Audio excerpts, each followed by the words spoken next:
Good day to you guys, and welcome to another exciting episode here on the North Farms. My name is Ezekiel. So, for today's session, I'm here in a farmer's farm. So, we are going to be interacting with him. But first of all, I would like him to introduce himself to us and tell us what he does here on his farm. I'm Blandi Anthony, and the farm is Malana Farms, and I'm the CEO. Yeah, we do poultry, catfish farming, as same as we do ruminants, and there is like integrated farm. Yeah, we do grass as well, brachiaria grass as well, and that is what we use to feed our livestock. And we use azola and then duck feed to supplement the catfish feed as well as the poultry feed. So that is what we do. So we do layer production, and as you can see the layers there. And this farm is purely powered by solar. From the borehole, we pump water with solar, we do our irrigation with solar, and then we provide electricity and then fans and everything with solar. So we let the sun pay the bills while we enjoy our electricity. Wow, then that's amazing. So, I would really love to know what was your inspiration for starting up your farm. Well, he started it, and then when I went, he started with the cage system. And the first day I went and saw it, from infancy, me, I'm somebody that like agric. So when I saw it, I was impressed. And then I said, let me give it a try. And when I started, things started going. Even though at times they accept us, but we don't say our sad stories always. We only say the positive sides. But the negatives too, that one we can't do away with it at times. The setbacks come, but with God being so good, we are always able to overcome it, and then we move on. Yeah. Wow, then that's amazing. So, since we are in the poultry section, I would like us to talk more on the poultry aspects. So, uh, currently, what's the system here that you are running? I'm running the cage system. This battery cage system, the 8 type. All right. It's just that the cages are quite expensive. Just like from here to here, that's one cage. And now it's around 4,500. Wow. So because of that, most people are not able to go to the cage system. But that way, it's time saving and it's hygienic and easy to manage. Let me put it that way. Because that one, as you can see, the water is automatically connected to the poly tank. So you don't have to be washing drinkers every day, washing feeders every day. You just came on the water is running, you only come and feed them, and then the water automatically. You only have to do some changes when you have to administer drugs. That one you have to stop the big tank and then connect it to the small tanks. So that, and then you measure the water and then administer the vaccine or the drug. So after the consume, you then switch the main tank on. I think that one is easier to do. Just that it's very expensive to run. Yeah. Other than that, it's effective and then very convenient to run, especially for the layer. Even if you're not there, you can leave your legs for about 2 days, your eggs about 2 days, and yet they are safe. There are no less breakages. They don't do egg eating and other things. Yeah. So, would you recommend this type of caging system for people that would like to start maybe layers? Sure. Anybody that is into layer, see, even production efficiency, management efficiency, and even disease don't easily spread with the cage system because each of them is driven from the nipple ladders. So once it is ladders, it's not easy for contamination to get spread the whole base. If there's any infection, it can affect maybe one cage. Only the 2 or the 3 that is there that can be affected, but it will not spread through the whole farm as fast as compared to the deep litter system. So this way you are able to control disease, you are able to manage it, and this one is labor, it's economical, it's labor not labor intensive as compared to the deep litter. So this one person can manage more than 2,000 birds, and yet you can be okay every day. You just come, you feed, afternoon time you come and feed, evening you come and pick your eggs. So that one, and then the water, you don't have to imagine if it was the deep litter. Yeah. To every morning you have to come to be washing all the liters, filling the water, bringing in out, and then it's so tedious. But this way is easier to manage and then very convenient. Yeah, I guess that's really true because looking at the system here, everything looks automated. Yeah. So, I would equally like to know what are the kind of breeds of birds that you have here. Yeah, well, this is low man brown that we are having. We have the Bavon brown too. Okay. But that for now we haven't only Bavon brown, then some are low man brown. And that is the two breed we have here. Oh, okay. Yeah. So, like, could you highlight some key features of the breeds you just mentioned? Well, this breed, well, as here, you see, because of our north here, the temperature is always high, Okay. and these birds are resistant to the temperature.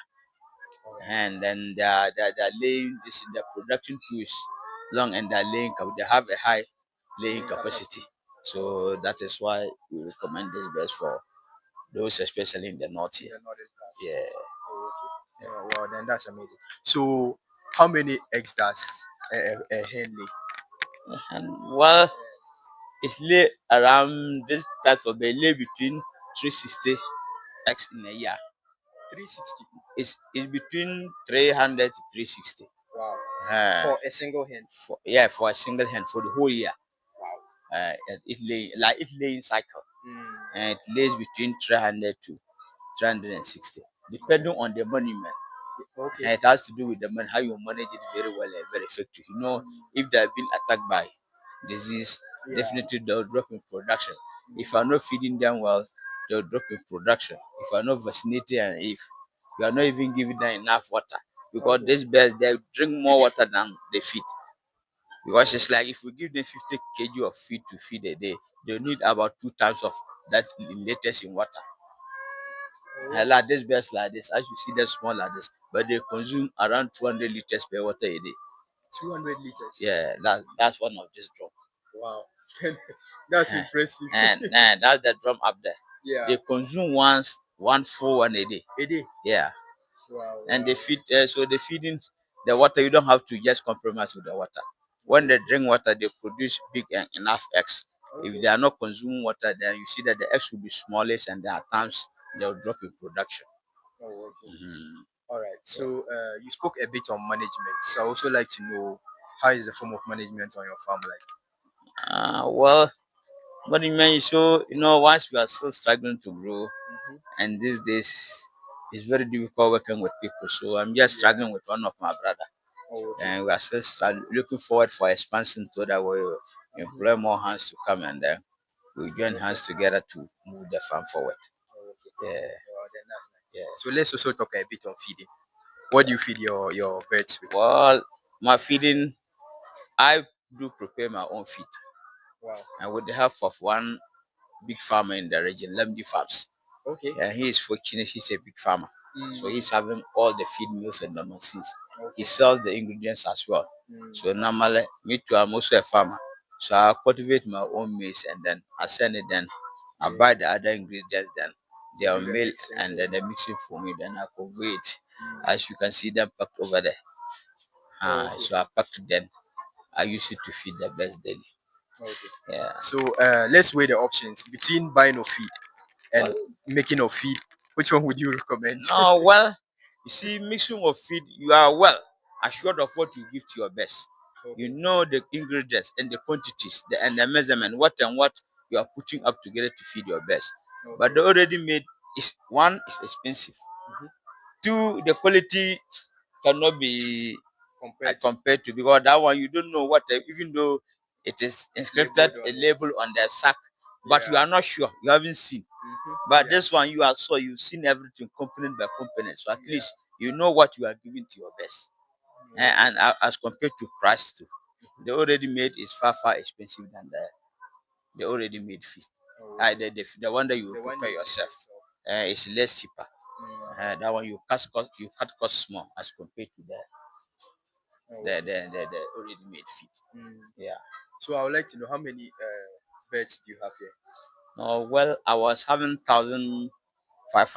1,500. Yeah, but some were up to some were lay up to some point that they were so old, so I disposed of some. So now I'm having here it's about 800 birds. 800. Yes, please. Oh, okay. And I pick like 20 to 22 crates a day. 20 to 22 crates a day. Sure. Wow.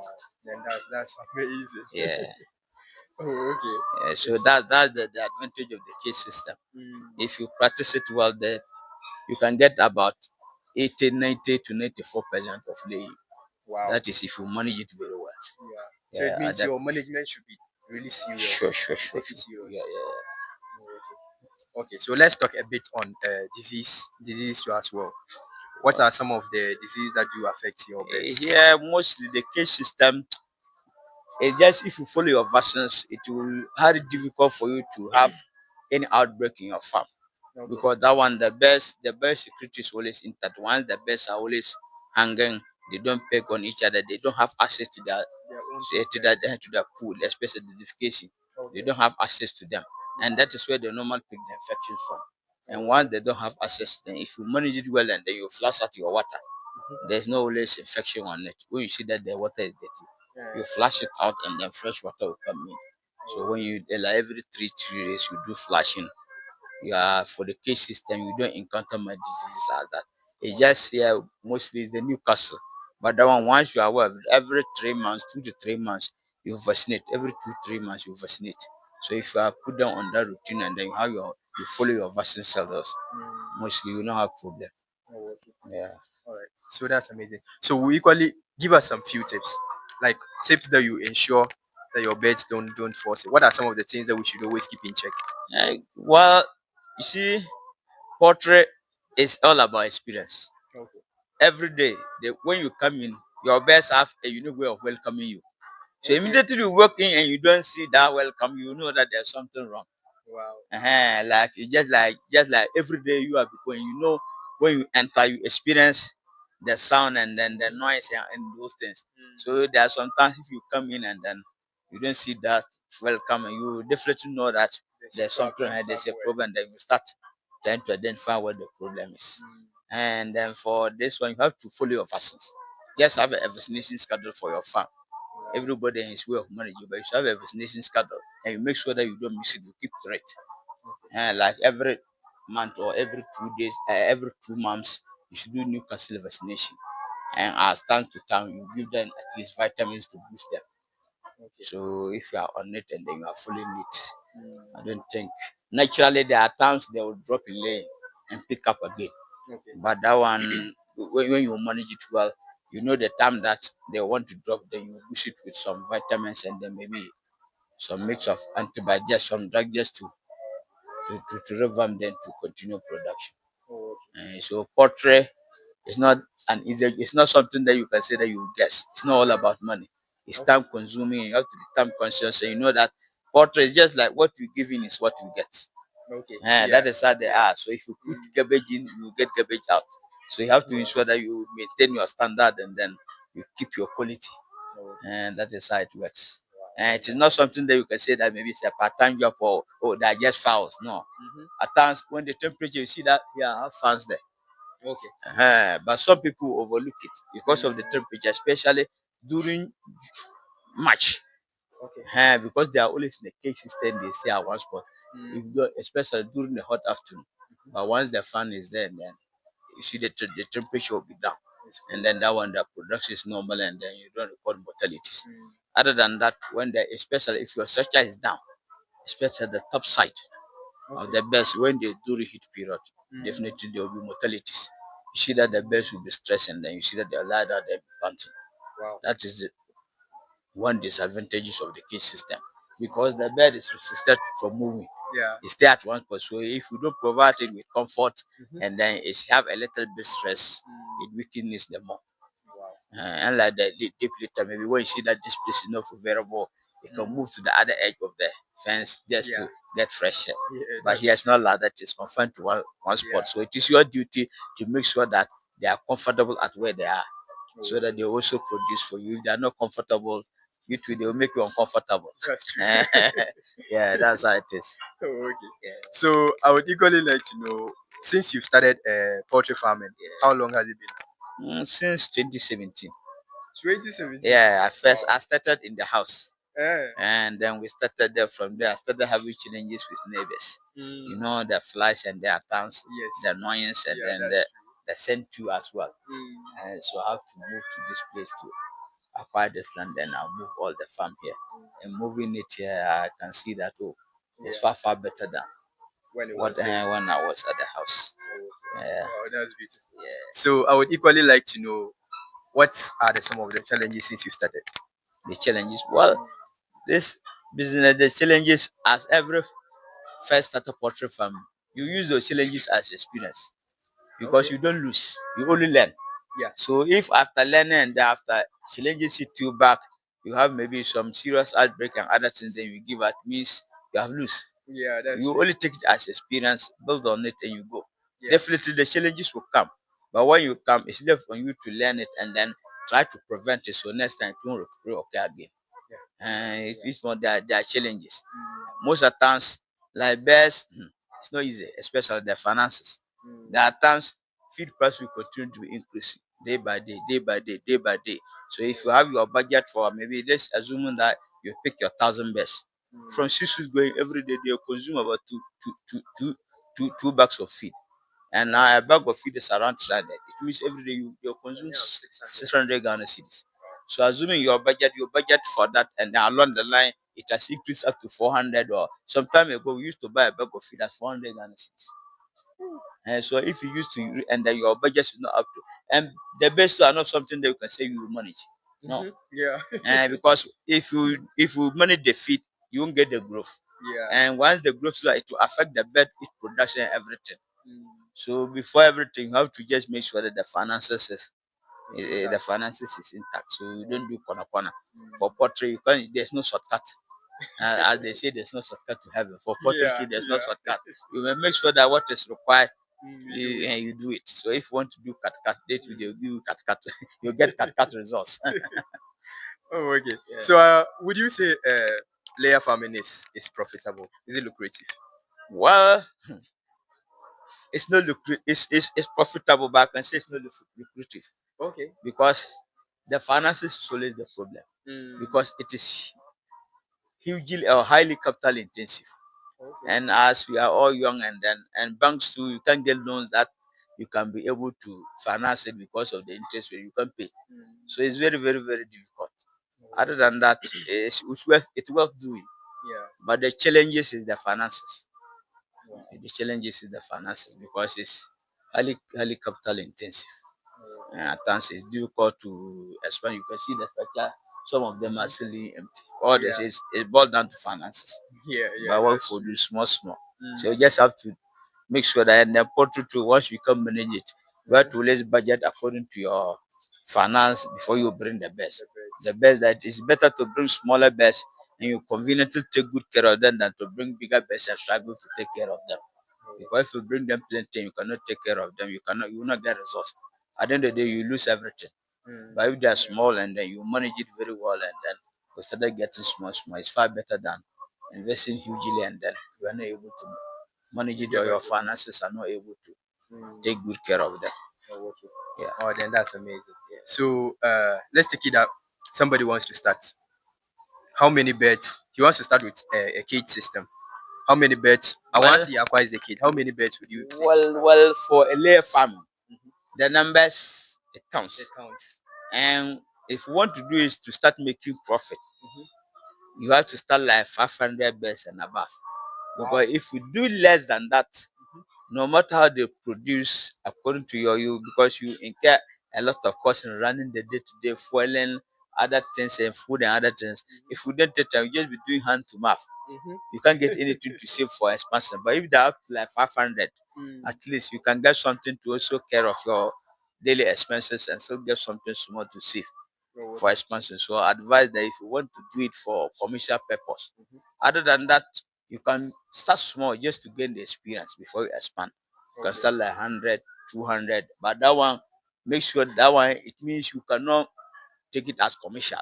It's just like a household or something that you want to use to gain the experience before you then start.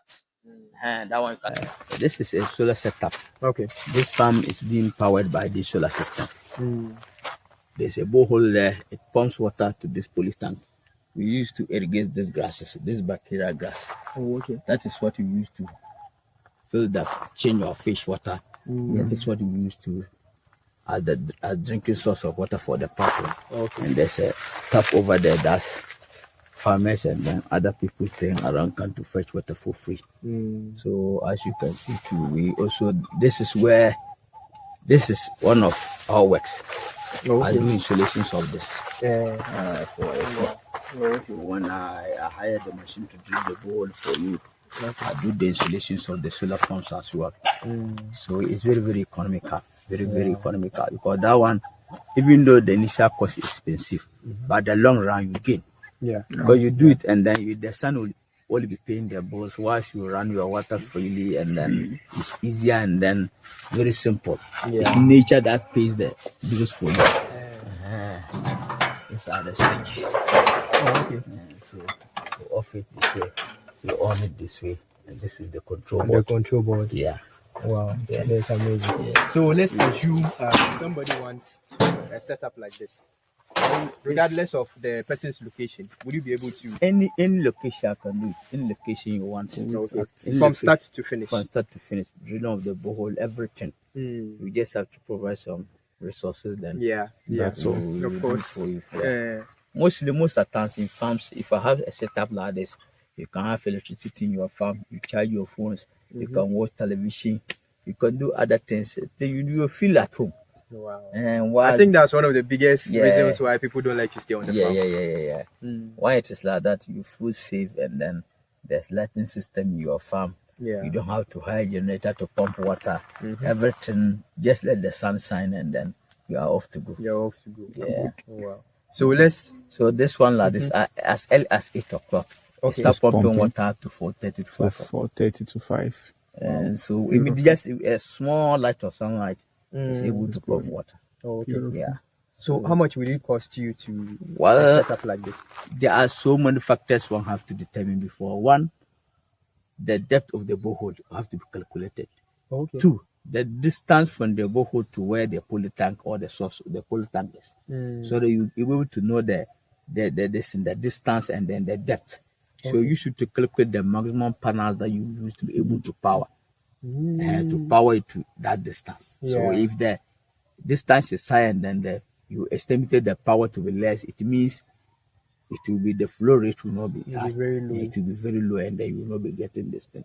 But once you are able to know the depth of the borehole first, what the depth of the borehole, you have to know it first, because you can select the pump, and then the number of panels. Each pump you have this thing, you have 0.7 watts. That's 0.5 horsepower. You have 1 horsepower, 2 horsepower, 3 horsepower. All depending on your needs, the farmer's need, the volume of water that you need to use in a day. Yeah. You have to calculate all the type of pump to install. And then you know the yield of the borehole. Especially if the borehole is not having much water, then you install a bigger pump. It always finish the water within shortest time, then the borehole will run dry. But the funny thing is that these pumps are automatical built, and then they are having sensors in them. So if you pump the water dry, it will all stop.